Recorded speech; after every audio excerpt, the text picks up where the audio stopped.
അതികാലത്തെഴുന്നേറ്റ് മുന്തിരിത്തോട്ടങ്ങളിൽ പോയി മുന്തിരിവള്ളി തളിർത്ത് പൂവിടരുകയും മാതള നാരകം പൂക്കുകയും ചെയ്തു എന്ന് നോക്കാം. അതിന്റെ അടുത്ത ലൈൻ എന്താണെന്നറിയോ? അവിടെ വെച്ച് അല്ല, അവിടെ വെച്ചല്ല, ഇവിടെ വെച്ച് നിനക്ക് ഞാൻ എൻ്റെ പ്രേമം തരും.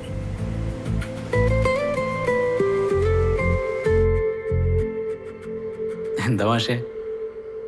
അല്ല, എന്ത് രസമായിരുന്നു നമ്മുടെ ബിഗിനിങ് ഡേയ്സ്. ക്രിഞ്ചായിരുന്നെങ്കിലും ഓർക്കുമ്പോൾ ഒരു ഓളമൊക്കെ ഉണ്ട്.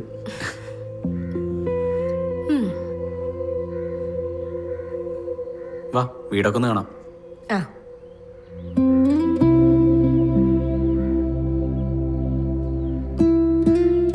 ആഹാ, കൊള്ളാലോ പെയിന്റിങ്സ്.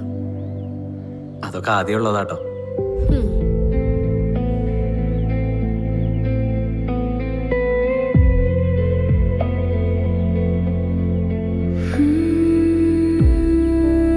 പിന്നെ എന്താണ് നമുക്ക് പറ്റിയേ? അതാണ് സെക്കൻഡ് ബെഡ്റൂം.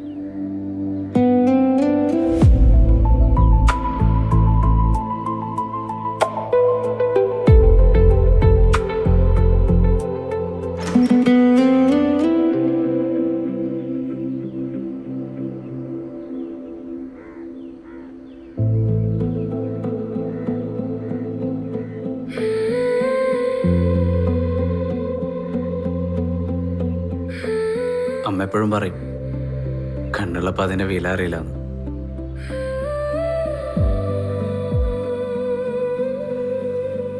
Full സെറ്റാണല്ലോ bedroom. ഞാൻ എപ്പോഴും ഓർക്കേ, ജൂൺ 4-ാം തീയതി കരഞ്ഞു തേമ്പി ഇതിന് ഞാൻ പ്രാഗിക്കൊന്ന ദിവസം. എനിക്ക് പിന്നെ അതൊന്നും ഓർമ്മയില്ല. അടിച്ച് ഓഫായിരുന്നു. ബോധം വരും, വീണ്ടും അടിക്കും, ഓഫാവും, ഓഫ് ഓണ്, അങ്ങനെ തന്നെ. എന്തെളുപ്പല്ലേ? എന്തെളുപ്പം. ഏതോ പൊട്ട ബുദ്ധിക്ക് സിഗ്മ കളിക്കാൻ വേണ്ടി ബ്രേക്കപ്പ് പറഞ്ഞു. തിരിച്ച് റൂമിലേക്ക് എത്തിയപ്പോഴേക്കും എൻ്റെ കയ്യിൽ നിന്ന് പോയി. തിരിച്ച് വണ്ടിയെടുത്ത് വന്ന് വിളിച്ചാലോ എന്ന് ഒരാലോചിച്ചു. തെണ്ടി, എങ്കിൽ വന്നൊന്ന് നോക്കാം. നടു റോട്ടിൽ എന്നോട് തല്ലുണ്ടാക്കി പോയിട്ട് ഞാൻ എത്ര നേരം അവിടെ കരഞ്ഞു വിളിച്ച് കിടന്നെന്നറിയോ? എനിക്ക് എന്തെങ്കിലും സംഭവിച്ചായിരുന്നെങ്കിലോ?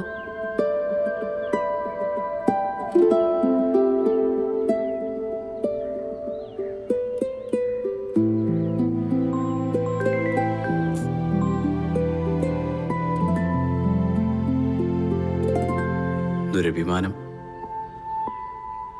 അന്ന് രാത്രി ബ്രേക്കപ്പ് പറഞ്ഞ് പാർട്ടി നടത്തുന്നു ചലഞ്ച് ചെയ്താ. അതിൻ്റെ ഇടയിൽ പിന്നെ നിന്നെ മിസ് ചെയ്യുന്നു എന്നൊക്കെ പറഞ്ഞു കഴിഞ്ഞാൽ അവർക്കിടയിൽ എൻ്റെ ഒരു ഓറ പോയില്ലേ? അവൻ്റെ ഒരു ഓറ തേങ്ങാക്കൊല. ചിരിക്ക് ചിരിക്ക്.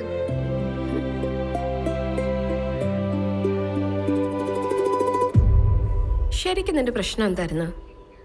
ആവോ, പിന്നെ ഒരു പ്രശ്നം ഇല്ലാഞ്ഞിട്ടാണ് എന്നോട് ബ്രേക്കപ്പ് പറഞ്ഞു പോയേ? സത്യമായിട്ടും ഞാൻ വിശ്വസിക്കണമായിരിക്കും. നിനക്കൊരു ജിത്തുവിന് ഓർമ്മയല്ലേ?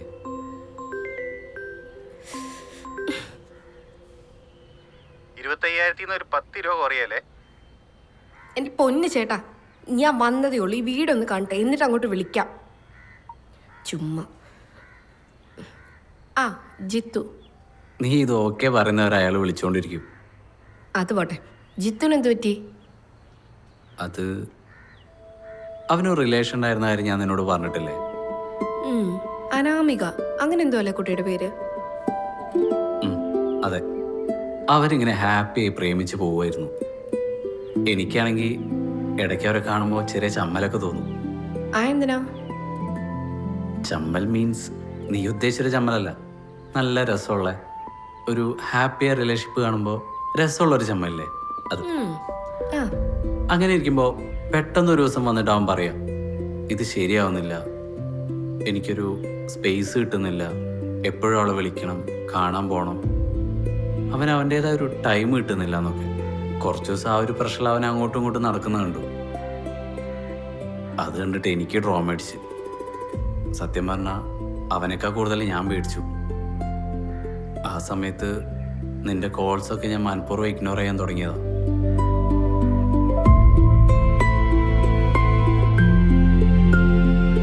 ആടി ശരിക്കും പേടിച്ചിട്ടാ. അവനെയൊക്കെ ഏറെ ആ ശ്വാസം മുട്ടൽ ഞാൻ അനുഭവിച്ച്. നിന്നെ കാണാൻ വരാതെ മനഃപൂർവ്വം ഞാൻ അവന്മാരുടെ കൂടെ ടൈം സ്പെൻഡ് ചെയ്യാൻ തുടങ്ങി. കോമഡി എന്താന്ന് വെച്ച് കഴിഞ്ഞാൽ അവന്മാരെന്നെ കളിയാക്കും ഒരു പണിക്കും പോകാതെ അവിടെ വന്നിരിക്കുന്നതിന്. എന്നിട്ട് ബാക്കിയും കൂടെ പോരട്ടെ.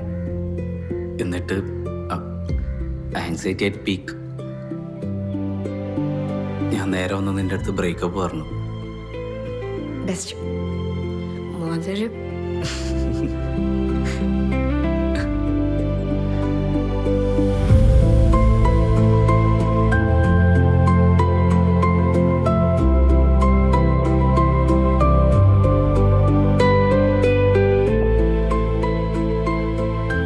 ഞാൻ അനുഭവിച്ചത് ആർക്കും പറഞ്ഞാൽ മനസ്സിലാവുന്ന എനിക്ക് തോന്നില്ല. കുറച്ച് നാൾ കഴിഞ്ഞപ്പോൾ ഞാനെന്തൊരു പൊട്ടനാണെന്ന് എനിക്ക് തന്നെ തോന്നിപ്പോയി. നീ പൊട്ടനാടാ. എന്തായാലും അത് മനസ്സിലായല്ലോ, അത് നന്നായി. അത് നീ പറഞ്ഞത് ശരിയാ. എനിക്കൊരു പൊട്ടൻ മൈൻഡായിരുന്നു ആ സമയത്ത്. കൂട്ടുകാരൻ്റെ റിലേഷൻഷിപ്പ് ഇഷ്യൂ മേടിച്ച് സ്വന്തം റിലേഷൻഷിപ്പ് ഇല്ലാണ്ടാക്കി. ഒന്ന് തുറന്നു പറഞ്ഞ് തീരാനുള്ള പ്രശ്നമേ ഉണ്ടായിരുന്നുള്ളൂ. പക്ഷെ മനസ്സിലാവും. ആൻസൈറ്റി, ഫ്രണ്ട്സ്, പിന്നെ ഈഗോ, അത് വിട്ടൊരു കാര്യമില്ലല്ലോ. പക്ഷെ എനിക്ക് മനസ്സിലാവാത്തതേ, നിങ്ങളുടെ ഈ ബോയ്സ് ഗ്യാങ്ങിൽ ഒരു പ്രോപ്പർ സൊല്യൂഷൻ പറഞ്ഞു കൊടുക്കാൻ ഒരു മനുഷ്യന്മാർ പോലും ഇല്ല.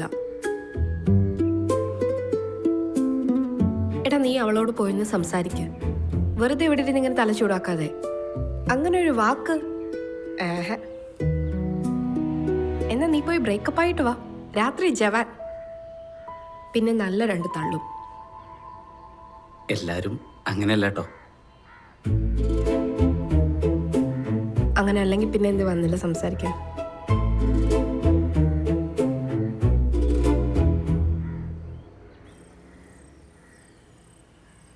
എൻ്റെ റൂംമേറ്റ് രശ്മിയില്ലേ, മറ്റേ IT-കാരി. അവക്കാണെങ്കിൽ ഇപ്പോൾ ഒരു വേസ്റ്റ് ബ്രേക്കപ്പ് ഒക്കെ കഴിഞ്ഞ് ചത്തിരിക്കുന്ന സമയത്ത് അവളുടെ ബോയ് ഫ്രണ്ട് വന്നു, ബ്രദറുമായിട്ട്. കിഷോർ കുറേ മാപ്പൊക്കെ പറഞ്ഞു, എന്നിട്ട് കാല് പിടിച്ചവളുടെ. എന്നിട്ട് അവര് പാച്ചപ്പ് ആയോ? എന്തിനു പാച്ചപ്പ് ആവണം? അവൾ അപ്പോഴേ നോ അടിച്ചു വിട്ടു. ഇതാണ് ഈ പെണ്ണുങ്ങളെ കുഴപ്പം. ശരിയാ, ബോധമില്ലാണ്ട് ഒന്ന് ബ്രേക്കപ്പ് പറഞ്ഞു. പിന്നെ അതൊരു മിസ്റ്റേക്കാണെന്ന് മനസ്സിലായി ചെന്ന് കാല് പിടിച്ച് മാപ്പ് പറഞ്ഞാലും നോ അടിക്കും. അത് നമ്മൾ ആണുങ്ങളെ ഈഗോനെ ഹേർട്ട് ചെയ്യും.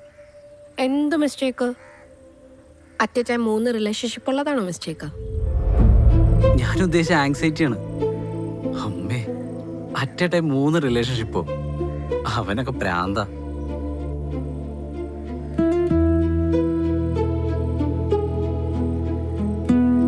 സത്യം പറഞ്ഞ ഈഗോ ആണോന്ന് ചോദിച്ചാ അതിനൊരു കറക്റ്റ് ആൻസർ ഇല്ല. എന്നാലൊരു വെറിയുണ്ട്. ബ്രേക്കപ്പ് പറഞ്ഞു പോയി പിന്നെയും ചെന്ന് കാല് പിടിച്ച നോന്ന് പറയും.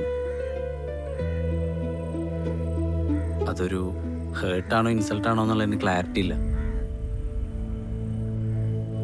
അതുകൊണ്ടാണ് പലതും അങ്ങനെ ഒഴിവാക്കുന്നതും പിന്നീട് വേറൊരു റിലേഷൻഷിപ്പിലേക്ക് പോകുന്നതും. രശ്മി ഇപ്പം നല്ല ഹാപ്പിയാ. അവളാണെങ്കിൽ നല്ലൊരു ഹെൽത്തി റിലേഷൻഷിപ്പിലാണ്. കിഷോർ വേറെ സെറ്റിൽ ആവാനുള്ള പ്ലാനൊക്കെ ഉണ്ട്. അവരിപ്പോൾ നല്ല ഫ്രണ്ട്സാ.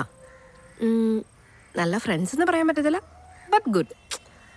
പഴയതുപോലെ ഈഗോയോ വെറുപ്പോ ഒന്നുമില്ലാതെ ഇപ്പം കണ്ടു കഴിഞ്ഞാൽ ഹായ് ബൈ പറയുന്ന വിധത്തി നല്ല ഫ്രണ്ട്സാ. അതന്ന് ആ കോൺവെർസേഷൻ കൊണ്ട് മാത്രം ഉണ്ടായതാണേ.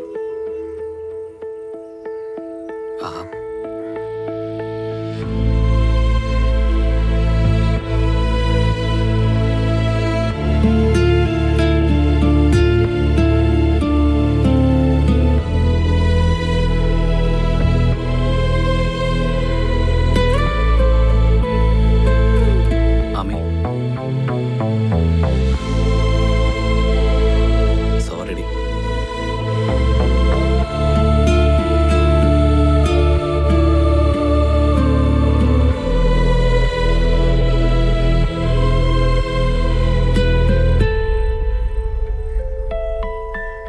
എല്ലാം അവസാനിപ്പിച്ച് കെട്ടിപ്പൂട്ടി എറണാകുളം വിട്ടുപോകാൻ നിൽക്കുമ്പോൾ എൻ്റെ മുമ്പിൽ നീ.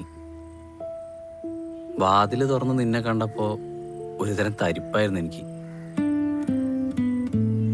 ശരിയാണ്, നിന്നെ കാണാനോ മിണ്ടാനോ ഒന്നിനും ഞാനൊരു എഫേർട്ട് ഇട്ടിട്ടില്ല. ചെയ്ത തെറ്റിനെ പറ്റി ആലോചിച്ച് എന്തോരം ഞാൻ കരഞ്ഞിട്ടുണ്ടെന്നറിയോ?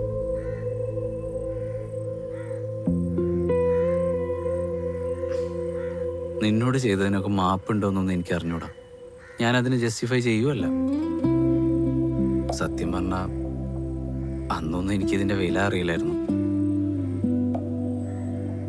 ഇപ്പോഴോ? ഒരുപാട്. ഈ ഡയലോഗ്സ് കേൾക്കുമ്പോഴേ എനിക്ക് ചില ക്രിഞ്ച് ഫിലോസഫിക്കൽ മൂവീസ് അല്ലേ അതോർമ്മ വരും.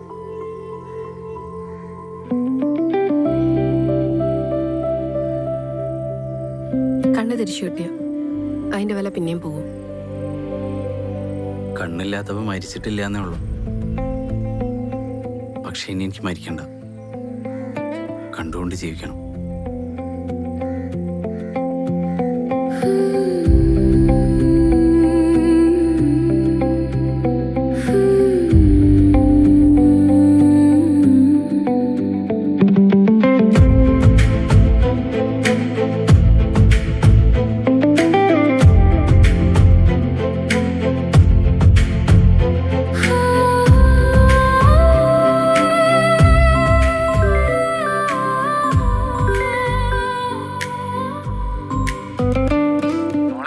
ആ ആ വീട്ടിലൊരു അഴുക്ക ചെക്കനുണ്ട്, ആനന്ദ്.